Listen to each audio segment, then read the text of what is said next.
Vishal, ready? Okay. Hello, everyone. Good afternoon. Hi. My name is Natasha. I'm an engineer on the App Service team. Looking forward to showing you some very cool demos to bring your applications to Azure App Service. My name is Charles Christian. I'm a program manager within Azure Data, and I'm looking forward to show you how seamless it is to bring your databases from on-premise to Azure. Hi, I'm Vishal Mehrotra, the GPM for Azure Migrations. Okay, so let's kick off the journey for Azure Migrations. First, a quick show of hands. How many of you have been driving Azure Migrations? Wow. How many of you have actually completed some of the Azure Migrations? Cool, more than 50%. And we hope that after today's sessions, this reaches to more than 100. So,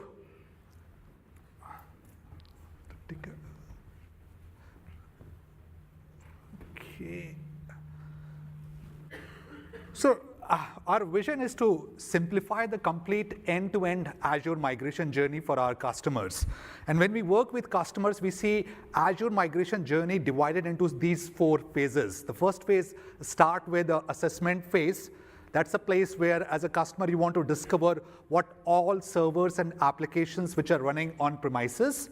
What's the eligibility criteria for these servers or applications to migrate to Azure? Are they ready or not? Any remediation needed there? What will be the cost of running these servers or applications in Azure? And once you complete the assessment phase, the next phase is the crucial migration phase, where you first start with setting up the target infrastructure, where you provide a set of technology capabilities like how to set up your networking, how to set up your security, a set of cool technologies like blueprint and policy to set up the complete governed and compliant environment before you can actually perform migrations to Azure. Now we see many of our customers take different paths for migrating to Azure. A set of our customers migrate to Azure by migrating their servers to Azure, like their Windows server, their Linux servers, and rehosting those Windows or Linux server in Azure infrastructure as a service. We also see a set of our customers migrating the actual applications and actual databases to Azure as opposed to migrating complete servers to Azure. And with Azure migration, we have a simple principle of meeting the customer where they are. So with Azure migration, we provide you server migrations, we provide you application migration, as well as database migration. And in today's session, we'll show you all these different flavors of these migration so you can select a tool or a technology of your choice to successfully move your on-premises application and infrastructure to Azure. We also see our customers using different optimization strategies.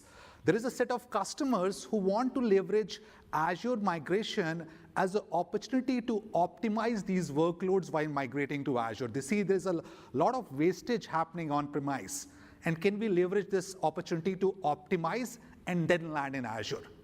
We also see a set of customers where we feel that moving to Azure itself is a big change for them, and they first want to land in Azure and optimize post that.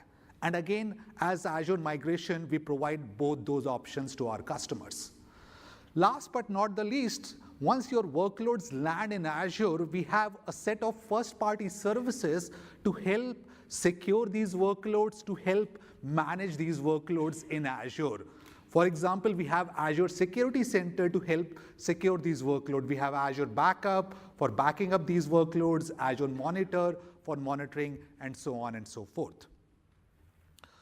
Okay, so without any delay, let me quickly show you the demo of Azure Migrate. Azure Migrate is our first-party service. It's a free service available right inside Azure portal and helps you migrate to Azure. So as you can see, this is Azure Migrate available right inside Azure portal. And as we talked about, the first phase is discovery or assessment of your workload. So for this demo, I already have assessment created, and an Azure Migrate assessment primarily help you to answer 2 key questions. One is the readiness of your infrastructure or applications to migrate to Azure, and second, what it will cost. So for example, if we go into Azure readiness, you can see all your servers which are running on premises, and it Azure Migrate runs a set of rules for you and help you decide whether these servers are ready to be migrated to Azure. For any case, if they're not ready to migrate to Azure, it also tells you what is the gap, what is the remediations to help you migrate this server to Azure.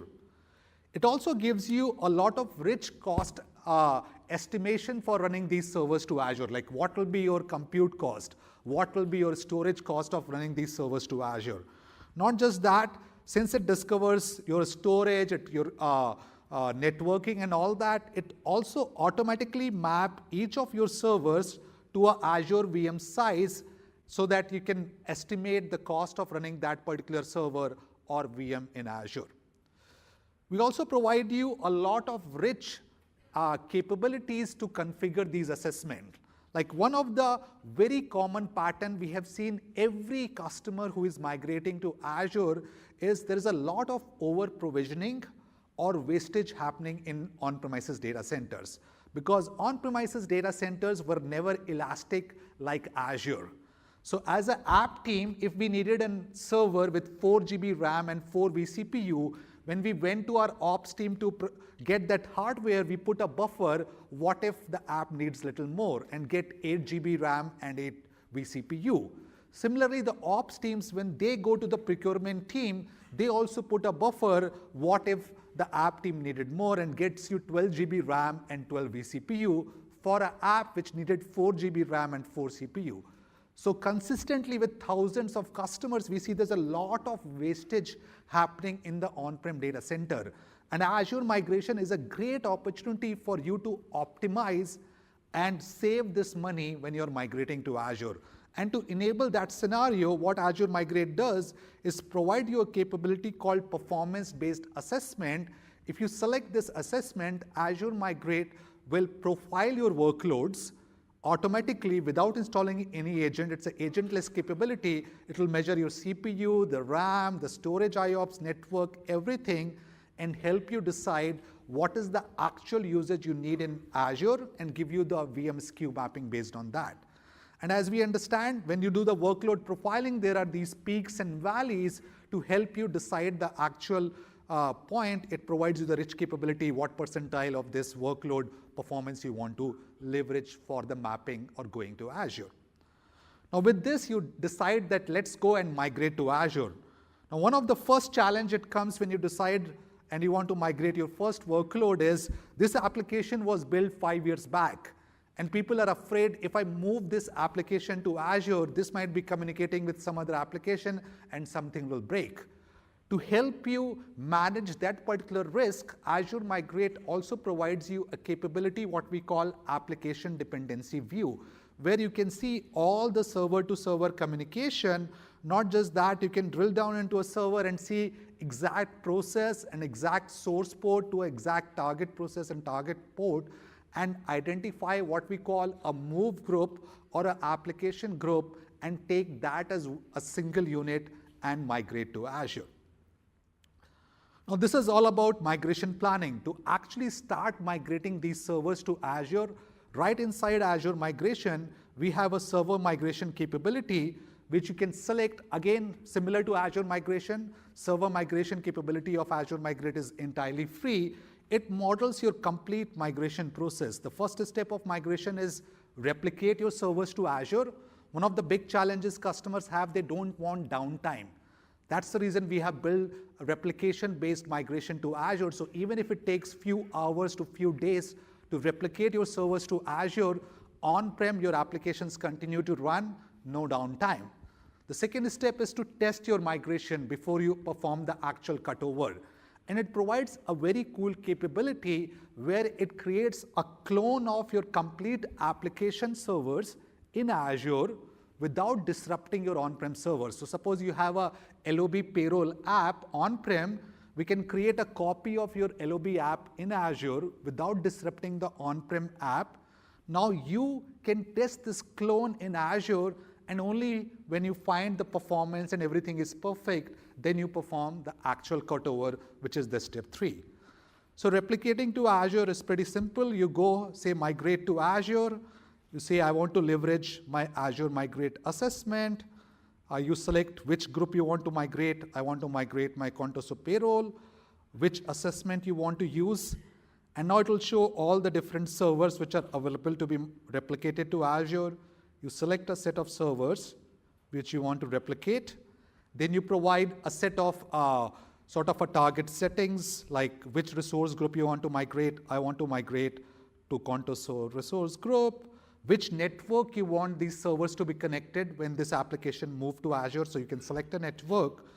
And then all the other settings are automatically applied by Azure Migrate based on the assessment. So for example, based on the actual workload usage, we found out for your servers what is the perfect VM size. Similarly, based on the workload profiling, we automatically found out what should be the right storage, the standard storage, premium storage, and so on. And then replicating this server is as simple as pressing this button, and all these servers will be replicated to Azure. Then you can do a test migrate, get a clone in Azure, and once you are satisfied with your testing, perform the actual cutover. So Azure Migrate, to summarize, gives you a complete end-to-end migrations for your server infrastructure, right from discovery, assessment, replication to Azure, testing in Azure, and then performing the actual cutover. With this, let me have Natasha join and talk about some app migrations. Okay, let's see the slides first. Okay, so you had Vishal talk about how to assess your data centers and how to possibly get your applications, figure out the work group they belong to, and potentially migrate VMs as is over to Azure. I want to focus some more time on moving your applications to App Service, so to the PaaS offering. Azure App Service is a fully managed platform. You can have your enterprise-grade applications running on it without having to worry about infrastructure. There are 3 ways you can migrate your applications to App Service, and I'm going to walk through all 3 of them. The first one is a Migration Assistant. The scenario we are targeting with this is you have an on-premise app with a database. You can use our App Service Migration Assistant to first assess if your application is lift and shift ready, and if it is, to be able to package it up, serialize it, and deploy it to Azure App Service. And then you have a choice about the data, whether to leave it on-prem. We've heard from many customers that they want to leave the databases on-prem, either because they are still testing the waters, or they have HPI data they don't want to migrate to the cloud yet, or they want to do the data migration story separate from app.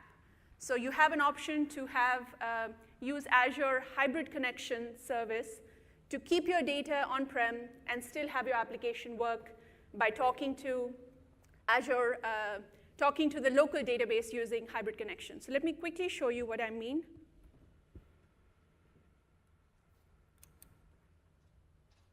Okay, so first things first, you can get this migration assistant on appmigration.microsoft.com. We have an assessment site built up here as well. So for internet-facing sites, you can quickly enter their public-facing domains and within seconds get information about the application. So for example, we'll detect all the domains we see for target.com. You can see all the frameworks we support, actually frameworks it supports. The hosting platform it's running on, web server technologies it uses. We power this data with built with. There is one other piece we've built on top of it, which is we are actually analyzing the site based on the assessment we got to figure out whether this application or something like this runs on App Service successfully today. We basically are cross-referencing the technology stack with sample set running on App Service today. So for example, you'll see on target.com, this site's framework and hosting model are fully supported on Azure App Service and can be migrated. So customers can choose to start their migration by downloading the Migration Assistant. You would download this on your VM, your web server, so the server where your sites are running. When you launch App Service Migration Assistant, we run as an administrator. We need admin access to be able to scan your application, package it up, and push it out to App Service. So you'll see we detected there is a default website here. Let me quickly show you what that site is doing. So it's an ASP.NET application with SQL database. It's a Paths Unlimited sample app we've been using. You can, by default, we are requesting that people send us telemetry anonymously so we can make sure we keep improving the technology and keep improving any bugs you might hit. But customers can choose to skip it and not give us any telemetry if they want, but don't. It'll help us make the agent better. But you select the application, click Next. So these are some readiness checks we are running by scanning your site content and configuration and trying to figure out whether this site is a good candidate for lift and shift. So for example, if we see you are running a non-HTTP binding, we will block that site and have you basically figure out all your custom non-HTTP bindings because we are not sure if they'll work lift and shift. So note the entire idea of the assessment is if we can, we lift and shift your application. If the application needs more work, we have a link here to have a Find a Partner experience where we'll have a curated list of app service partners who can help cases where application needs to be refactored, modernized more heavily. So in this case, everything is working, so I get to say next. So now we get to log into Azure. So far, I was running as a local administrator. No credentials were asked. Now I get to log in to Azure.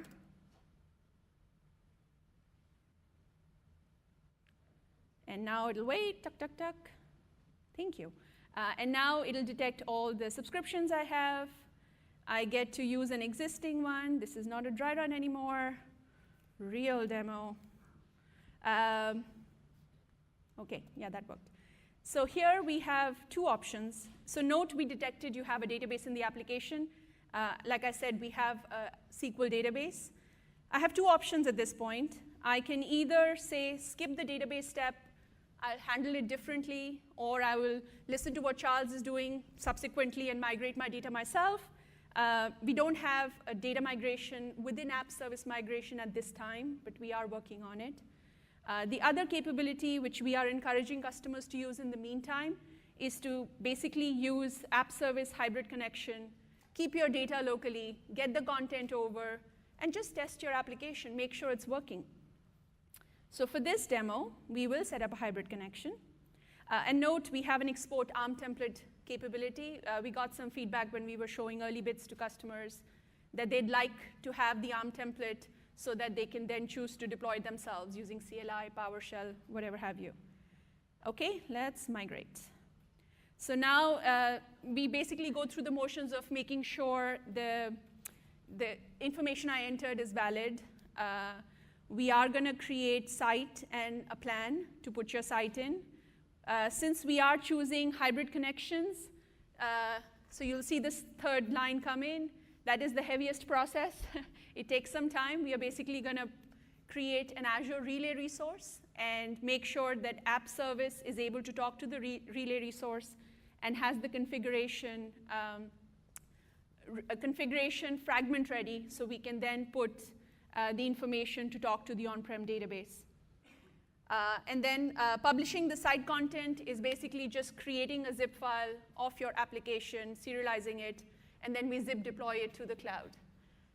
This usually, actually one thing I've been asked in the past, is it as quick as the demo? It's as quick as, frankly, how big your site is. If your application is huge, publishing the site will take some time, but this is not demoware, this is real life stuff. Tuck, tuck, tuck, come on. One thing you will see when it progresses, we are gonna, for an Azure App Service resource to talk to basically talk to the local on-prem SQL server, we need to have something called a hybrid connection manager installed on the server. So you would install it on your SQL machine, basically, and that is where we add the connection string. It's a TCP tunnel, which we are establishing. Think of it as you have your application, there's a Microsoft Relay, Azure Relay resource, and then you have the Hybrid Connection Manager UI. Both of them are talking to the Azure Relay resource, and it's essentially a TCP tunnel set up from your on-prem SQL server to the relay resource. Okay, it's really testing my patience now, but I promise you it works. Yes, perfect timing.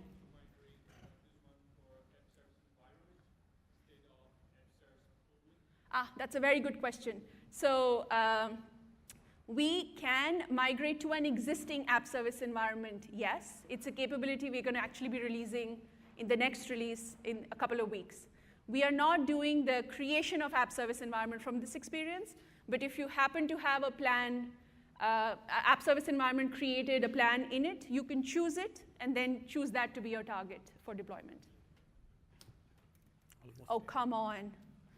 Almost there. The demo gods, be nice to me. Yes. Yes, please. Yes.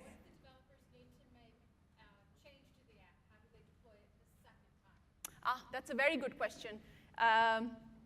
So your content is essentially on the cloud at this point. We have best practices of, I'm going to demo it subsequently, but basically how do you set up a CI/CD pipeline with your code so that then you can just manage it from that.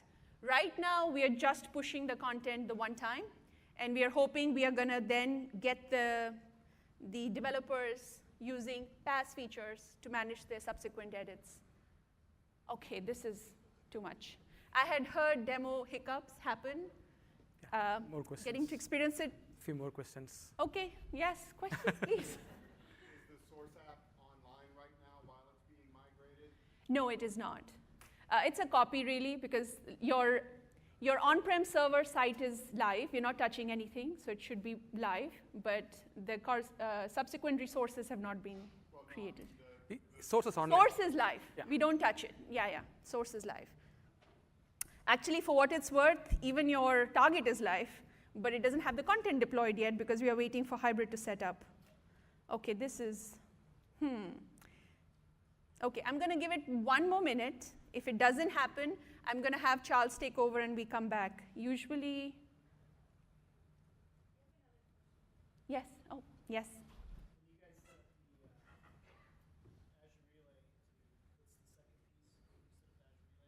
Yeah. Oh, Azure Relay is just, it has the resource. So the site needs to have Azure Relay resource in it. And the second piece is on-prem, where it needs to know the Azure Relay resource. It's a TCP tunnel, so all you need is a host and a port, nothing else. Okay, this is ridiculous. It's okay. Okay, so here's what we're going to do. We are going to hand wave for 30 seconds and have Charles migrate an application database I created earlier. Let's go back to the slide. Yes. And then next. Yes. Sorry, I'm just going to show them a hybrid dry run that did work outside this room. And then we can have Charles take over. Oh, wait. It's moving. It's moving. From okay. 5 to 7.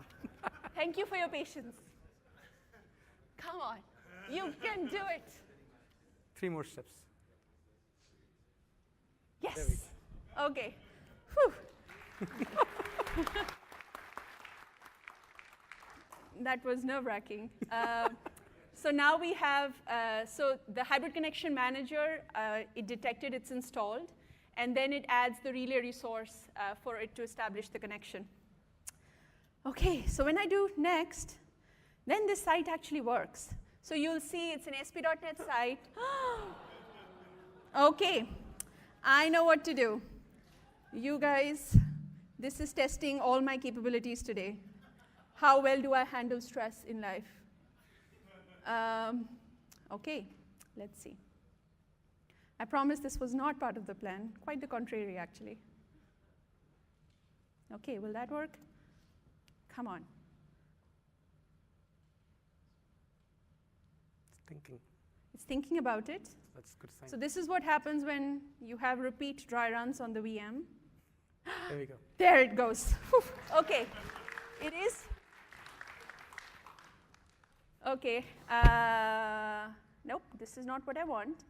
I wanted to quickly show you the application, make sure you can see the hybrid connection is set up. This is the resource group I used, and this is the application. And when I go to networking,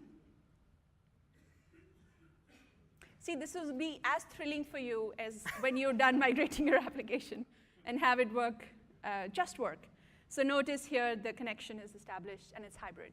So now Charles is going to not let me keep the data on-prem. He's going to bring it to Azure onto him. Quickly switch to slide 1 minute to show what we're talking about. So earlier, let me go back. Earlier, you saw the app and database on-prem. We migrated the app as a hybrid connection. Database still stayed on-prem. Now we're going to try both app and data on Azure. So let me switch to 8. OK. So I'm going to connect to the same mission Natasha showed her demo. We're brave today. It will work. Demo gods do listen. Come on, you can do it. Network's all slow today. One more time. Or are you logged in? Maybe I am. You can use OK. that if you like, worst case. Let's do that. So I'm going to go back to Natasha's laptop. Yes. Cancel this. OK. So what we're going to do is, first, we're going to do some assessments using Data Migration Assistant on how the on-prem database will perform, or like what the right target is and all that. So if you want to install Data Migration Assistant, you can pretty much go Bing Data Migration Assessment. And interestingly, the second link there is where you can download Data Migration Assistant from. The latest version is 4.2.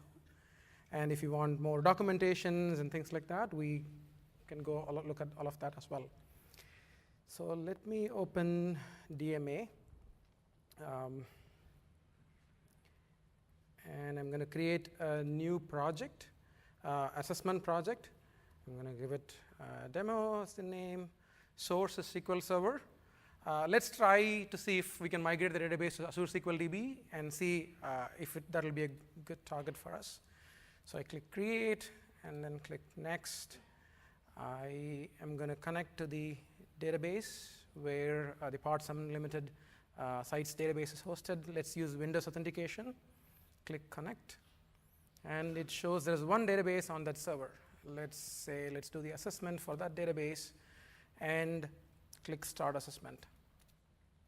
So DMA, we have two types of assessments. Like we can look into what are the feature parity issues that we may run into when we migrate from on-premise to Azure.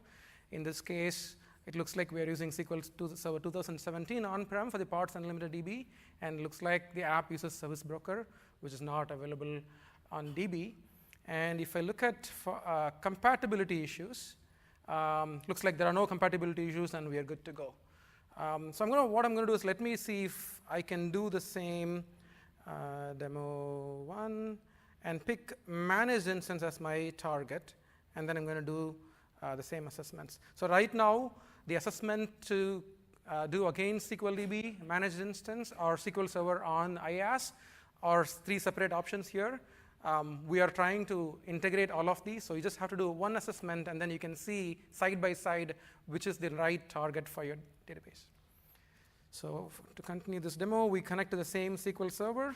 We'll click Connect, select the database, click Add, and let's start an assessment.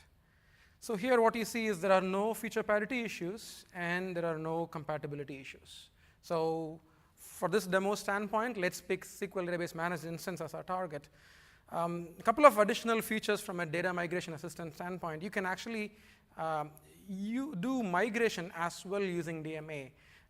You pick your source, you pick your target. You can do both schema and data. You can do schema-only migration, data-only migration. So DMA supports all of these. Also, from a command line standpoint, you can use DMA to do assessments at scale. You can pass in hundreds of databases as parameters. and it can do all the assessments, and then it throws out the report. At the same time, you can also do something called SKU recommendation. So based on the target, it can tell you what is the right SKU to migrate the database to, and you can use those scripts again to create target databases as well. So from today's demo standpoint, I'm going to skip all of that, and I'm going to use Database Migration Service to do the actual migration. So minimize DMA. So I already provisioned managed instance from a demo standpoint, so let me do a quick refresh. I will, to show it's real, see the managed instance is created and it's online, but then there are 0 managed instance databases running on this MI instance. Now, what I would like to do is go create a database migration service. So I click plus, type database migration service. In the blade, you actually kind of see what are the various sources that we support to the right targets on Azure. There are more, like as you click on these links, there are more details and step-by-step instructions on how to do it. So let's click create here. And normally we give a name for the service. What is the subscription we want this database migration service to be created? What is the resource group we wanted this to be created, or create a new resource group? What is the location you want this to be created? And what is the VNet that you want to use for this database migration service? So ideally, it would be preferred for the database that you're migrating from and the DMS to be in the same network so that we can have the right connectivity. Then we have the pricing tier. So we have standard by default, which a lot of our customers use for their test workloads. It is free forever. Just try out as many migrations as you want. We also have a premium offering where it's free for the first 6 months for your migration. After that, there is some nominal cost, but most of our customers complete their migration in their 6 months period, which we are happy with, which we are okay with. You can scale up as needed. And then when you click create, it normally takes 5 to 10 minutes. For this demo purpose, I already have a migration service created, and let's use that. Let me do a quick refresh to start with. So this is the service, and I have a project that I tried out earlier that's there. Let's actually create a new migration project. So I'll give demo. We're going to source a SQL Server. Our target is managed instance. Actually, we can do offline migration, online migration, and SSIS package migration, which is preview right now. For offline migration, your source will be offline. For online migration, you can actually keep both the source running in parallel while the migration happens. In a couple of minutes, I'll actually tell a little bit more about online migration. For this demo's purpose, I'm going to pick offline migration, and then save, create, and run activity. So what happens now is DMS service in the new project, it will kick off a set of as a wizard, it will kick off, which we'll have to give in a set of parameters. So let's actually say the source is on VM SQL01. We'll use Windows authentication to connect to it. VM SQL01. Give the password. And let's trust the certificate. So when I click save, DMS actually uses these credentials to ensure that it has the right privileges on the source so that it can go take any backups or anything that as needed. And on the target, I'm going to use the managed instance that I created earlier. Use the managed instance. Let's use SQL authentication and give the password.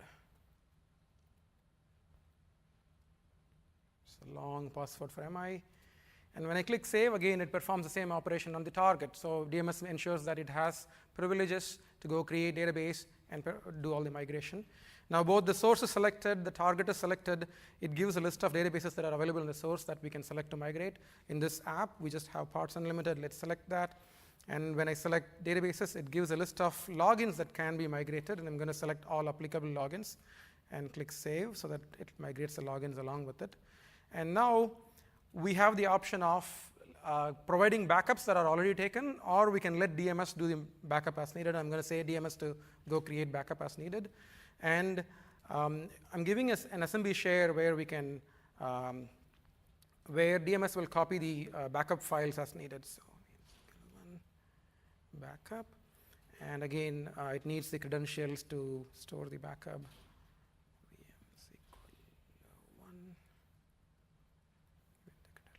Again, password.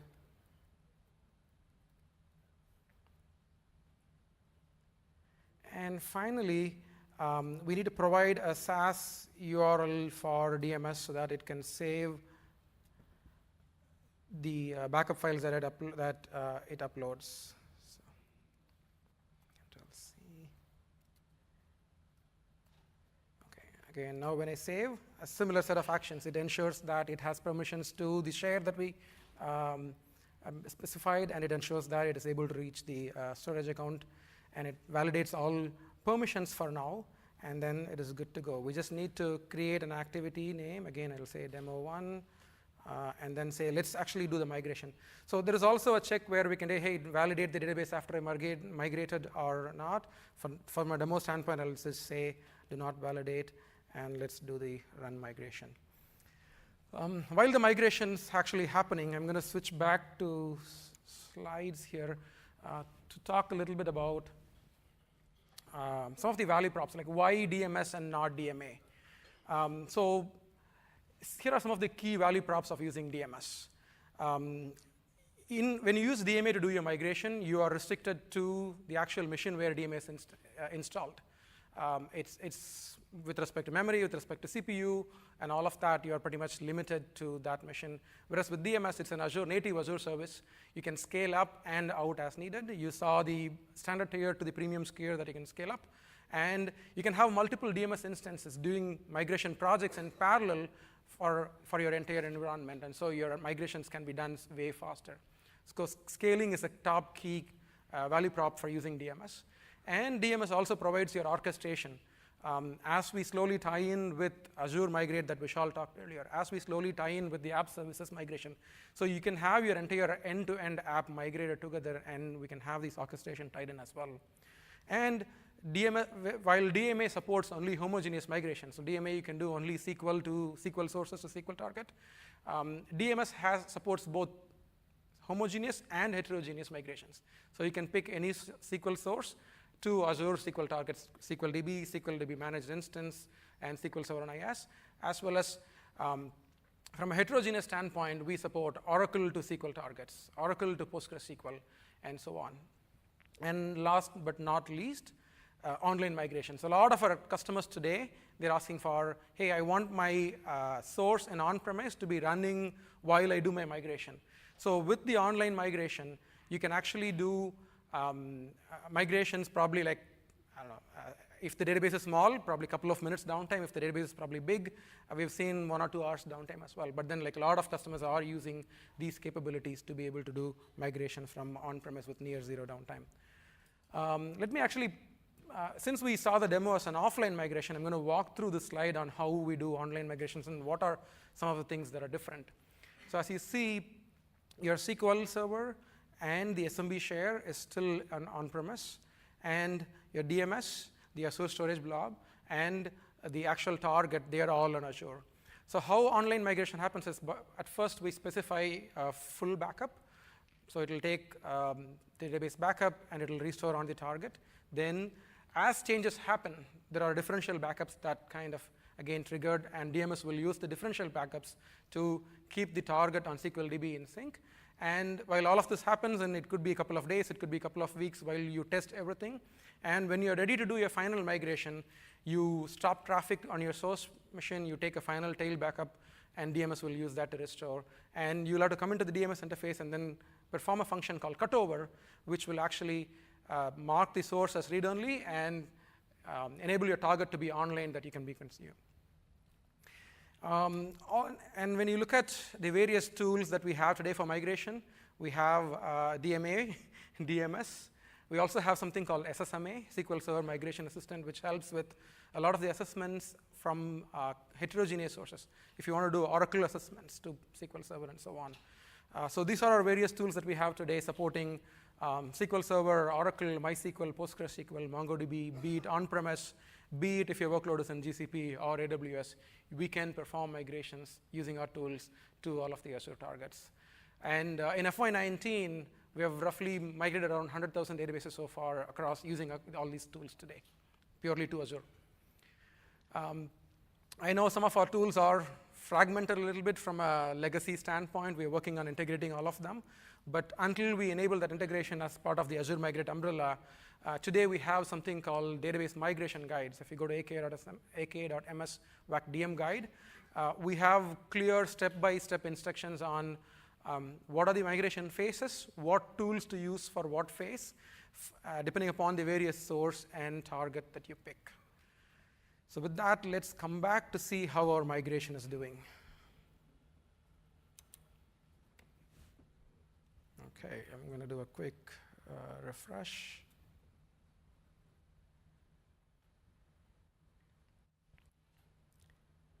Okay, so demo 1 is the project we created. It says the migration is completed. I see it selected, it found one database, the Parts Unlimited database that completed. I know it took 2 minutes only here. This is a demo workload. In real life, depending upon how big your database is, it might take hours, it might take, I don't know, we've even seen days if the database is very, very high.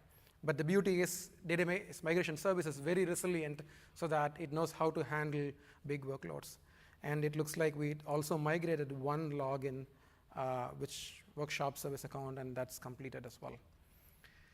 So let's switch back to Natasha to see if we can take the managed instance database. Actually, let me show one more thing. So we saw that there were 0 databases here. Now if we come back, it looks like there's the Parts Unlimited database that got migrated to the managed instance, same build demo SQL MI. So the migration is successfully done. Let's see if we can connect our web app to this database. Yes, moment of truth. Moment of truth. Okay, so I did, in the few seconds I got, copy paste your server. Now I get to browse to the site again. And as we know, when config gets saved, we get a cold start.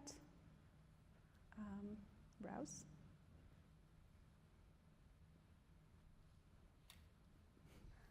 Thinking is awesome. Worked. Okay, so earlier we had migrated the web app. Now we do not have to depend upon our on-prem SQL server anymore. So SQL database is also migrated to Azure. Yep, just to confirm, not demoware, opening the site, opening the config file, and the server is the SQL MI. So we are now actually live. Hybrid connection is officially gone. So yeah. Thank you. Yeah. Thank you.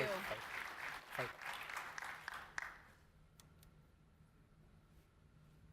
Okay. So we're going to do more demos. So here's another scenario we're going to try to demo. Basically, what if you have a Linux machine, you have a Python app with a Postgres database. How do you get that over to PaaS? You can use Azure App Service on Linux.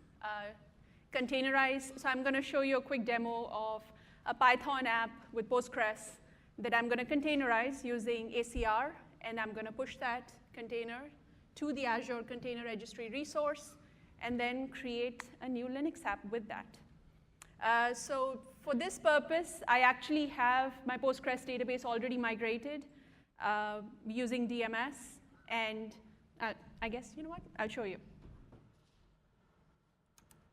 No, what? 7. Okay. So switching gears. Yep, this is the one. I hope my... Okay, so I'm just SSH into my VM. This is where my application is. Let's just see if it's still running okay. Wait.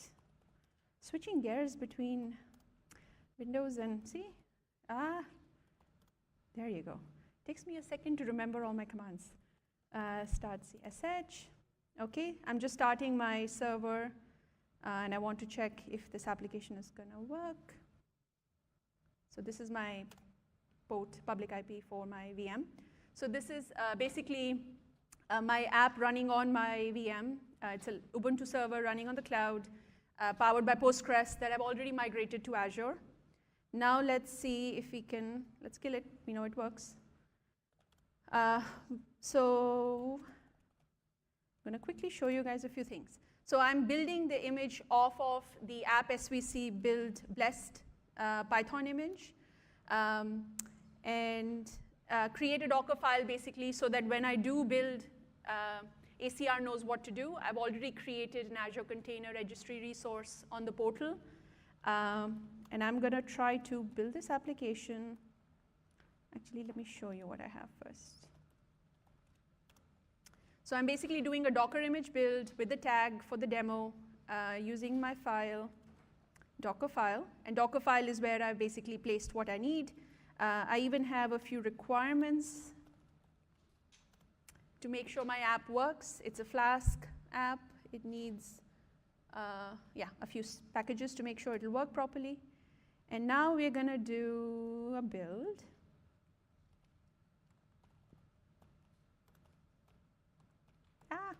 There. So it's going to be fast because it's cached, and ACR is awesome when it has a cached build to create very, very quickly.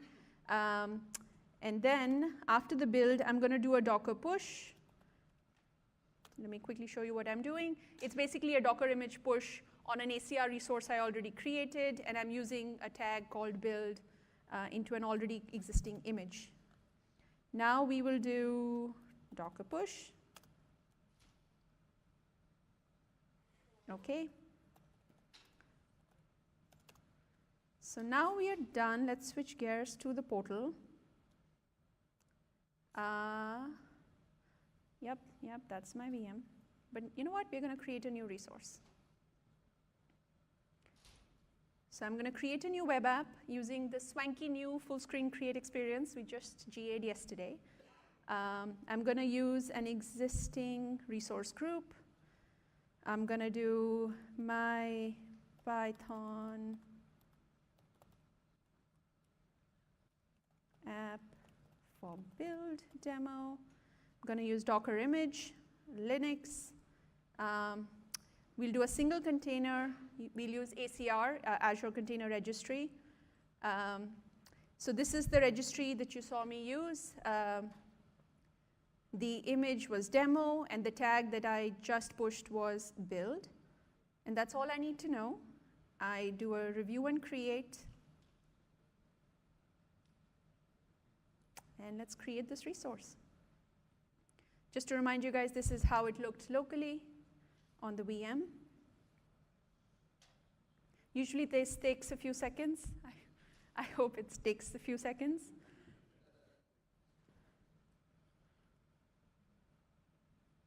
Seriously, the Wi-Fi in this room is especially slow.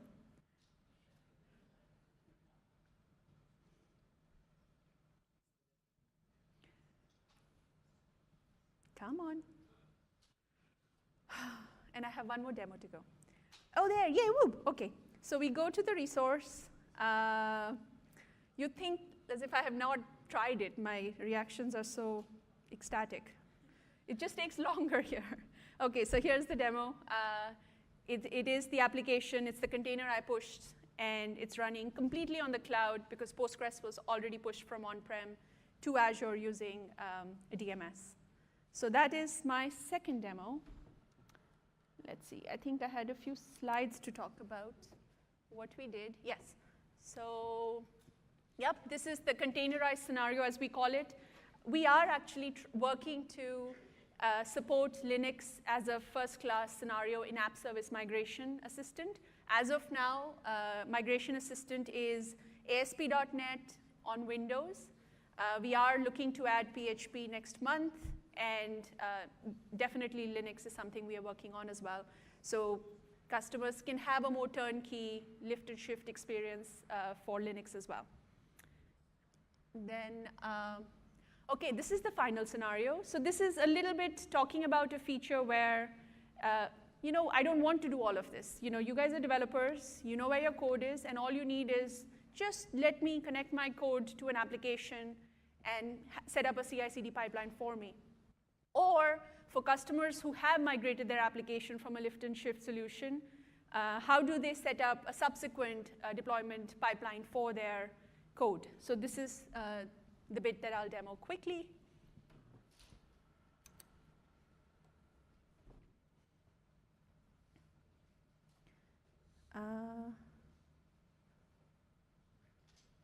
Okay, you know what? Closing windows. Too many of them are open. Okay, so I created an app earlier this morning. Build demo deployment center. It's absolutely empty. So I come here, go to deployment center. Show of hands, have people used this feature before? Oh, wow, okay. So this is a feature that's available to all app service apps. You can basically have an entire deployment pipeline orchestrated and set up for your applications. This, like I said, can be a migration scenario, could also be just have a proper full-blown DevOps for your application code. So the first step here would be to pick your source control of choice. We offer a whole bunch of options here. FTP, still used. Local Git, GitHub, super popular. Bitbucket, Dropbox, OneDrive, and Azure repos. Note that it already recognized my GitHub repo. I'm going to actually demo that one from now. You can change your account, use something else if needed, but I'm just going to go ahead with it. For build, we have two options. We have something we call App Service Build Service. We call it Kudu internally. It's something that we use that will automatically build your code during deployment as applicable, and it has nothing needed, no bells and whistles needed. We recommend this solution for DevOps and as you're tinkering with code in the beginning. There is a more sophisticated Azure Pipelines capability, which is great to use for your production applications because it offers a lot of rich capabilities like the ability to have running of load tests integrated with your build and deployment pipeline. For the purposes of this demo, I'm going to just use Kudu. Click Next. Yep, it'll figure out what to use. Oh, I should probably show you guys what I have. It's a very simple application. That's it, one page only.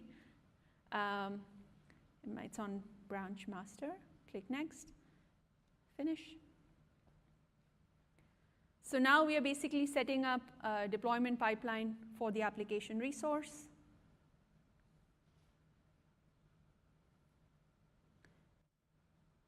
It's going to do a deployment.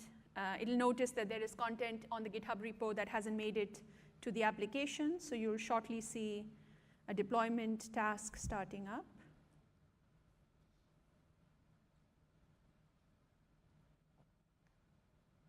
Any questions while we wait? Yes? This is great for build, deploy. What if you have a number of test environments you need to go through? Uh-huh. How does this pipeline account for the test environment? Actually, for that, there is a capability called slots in App Service, where you can basically have for each of your test environments, you can create a new slot, set up a CI/CD pipeline for the respective slot, and then just leverage it for, test each slot for its merit, and when you're ready, you can swap it with production. We even have a capability, it's a slight digression, but we have a capability to test in production. So you could even choose to have, traffic split between your slot and production site, test it properly, and switch it over when things are good. That would be a good one for you. And voila, look at that. It's deployed and running. So let's just see if our application has been updated. Huh? Okay.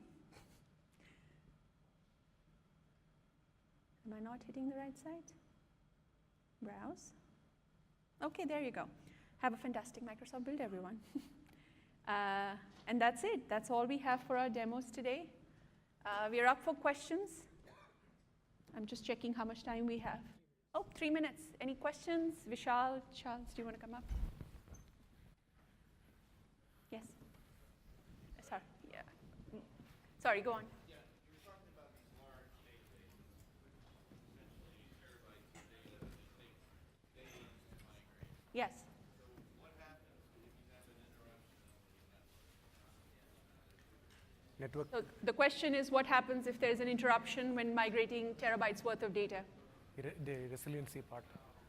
I'll bring in the expert for the tough questions.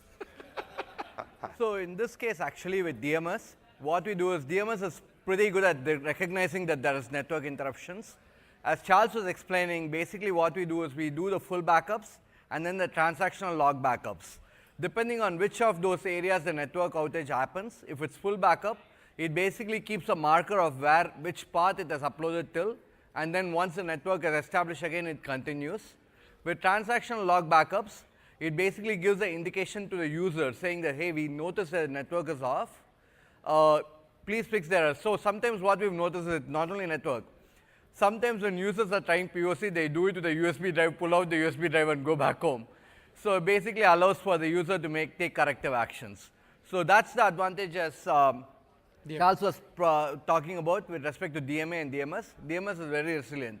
It maintains state, it holds the state, and then it comes back and retries again. One more. The migrations from on-premises, could they be not just from VMware VMs, but also from physical servers? Yep. Yes. Yep. Apps, databases, local XP? Yes. Yes. So the question was whether it's only VMware or it can be on bare metal. It doesn't matter for us. We go after the logical unit from the database itself. So you had a question. Yeah, so for Azure IaaS and SQL jobs, like pieces I noticed as a preview, is that coming soon? And that just will be a part of the migration service? Yes. Yes. So as you noticed, the website that Charles was showing was actually a live production one. So we've started SSIS packages. Today we support migrating from SSIS DB, the catalog view, to migrate the packages. The next step in line is basically SSIS-based jobs. Today, jobs are supported from PowerShell. We don't support it from UI. But the next step that we are doing is the next one that's coming on is Windows login to AAD logins. Right after that is basically jobs, SSIS packages, and jobs, etc. So you do the database migration, then use the SSIS Yes. migration after that, right? Yep. Reverse, actually. I would basically do SSIS packages, logins, then do DBs. DBs will automatically correlate to the existing logins. DMS. Yeah. I'm sorry, can you repeat that question? No. Within DMS. Within DMS, yes. Let's say that we have an issue, so we run DMS, we migrate this over, we notice some issue, whether it's the app layer, the data layer, we need to go back. What would be that process? That's basically what we suggest for customers to do is once they migrate to MI or DB, set up a transaction replication back to your source, and you can always keep that transaction replication on, and if you need to, you can actually revert back to the source. I think we have a line forming for questions. Yes. So if you guys Or don't we can, mind- No, please do. Please And don't. We can we like get in break the down last. as well. I mean, Natasha can help with the app services questions. Shriram and I can help with the database questions, and Vishal can help with any like overall infra. Okay. So, about the migration from MongoDB to Cosmos DB, Yes. in databases greater than 10 gigabytes, it is required to Cosmos DB to have the shard key. Is there some feature to facilitate those creation if the MongoDB don't has this shard key on the source database, or we need to insert this one manually and after that migrate to the Cosmos DB? I believe it's the latter, which is you have to enable it manually and then do it. But I believe there's a backlog item. If you can give you a name out, I can get back to you Okay. with the actual correct answer, actually. Okay. Thank you very much. Hey y'all, I have 2 questions. First one, can you follow up on the conversation on deployment slots? Is that a best practice to use those for all of your environments, as in you'd have one app service instance and you would essentially run your production load on the Frankly, same? that's how we deploy our own code as Okay. well. We use slots so that we can have staging, we test it, we even do, do testing in production and swap it, yes. It's typically just one slot, one extra slot at a time, or do you have It multiple? really depends. Okay. As we are It really depends on your what you're building. But for example, I've seen examples where as new features are lit up, I've seen multiple streams going, and then we merge them into the one stage before the final swap to prod. So if I was going to propose to have, say, like 10 to 20 slots open at any given point in time, would you still have the same answer, or does that load change it for you? That's it. To be honest, to me, it's technically you can do it. Okay. There's no limitation. Okay, we'll give it a shot. We'll let you know how it works. I think it's more whatever works from engineering best practices. I'm thinking through how many slots have we had in a. It's I probably, think we've had 4. Fair enough. Yeah. It's probably not a best practice, but reality sometimes. Like if you have multiple streams going, technically it's possible. Okay. That's exactly why we built the feature. Okay. And I'm sure you'll find whatever works in terms of streamlining, testing, and swapping really. Fair enough. Yeah. And I'll try, the second one's pretty quick. Can you just talk about the changes to app services running on Linux? I think I heard Scott reference this earlier, like you don't need an ASE anymore to run. Oh, he's talking about the VNet preview we released for Linux today. Is there any? Can you give us any information more about that? You know, we were working on it till this morning. I know their documentation published that does a much more thorough job explaining it. The feature is in preview as of now. Okay. And we have this capability on Windows. We released it a few months ago. Today, we are just announcing that we brought that capability to Linux. Okay. Yeah. All right, thank you. But I'm sorry, I'm not an expert, but no worries. Documentation is out there. Appreciate it. Hi, my question was, do you guys have a roadmap for support for Teradata and other databases that are going to come through? I mean,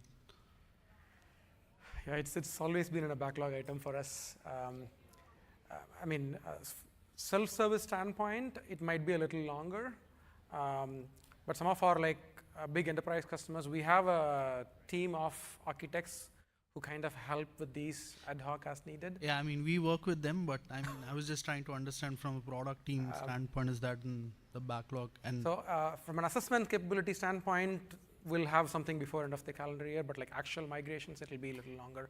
okay. My second question was for migration of SQL databases or SQL servers from on-prem, from a backward compatibility standpoint, is that an issue that you've recognized, or I mean, is that something that's like I see that there's obviously compatibility issues that it points out, but like assuming in You our can run case on any SQL compat on SQL DB, so okay. I don't see any issue. Any specific concerns there? I mean, we are on SQL Server 2002. Probably we're going to be. I mean, we're like, I mean, way back. I mean, So in that case, what we typically recommend is basically up the compat and see. So you'll automatically, when you migrate to MI or DB, the lowest compat you'll come to is basically what was exposed in SQL 2008. And at that point of time, you can quickly assess, see what are the deprecated, what are the features that are not working, and then go after that one. Okay. So DMA does provide that ability to tell you what are the features that have already been deprecated or not working. okay, sounds good.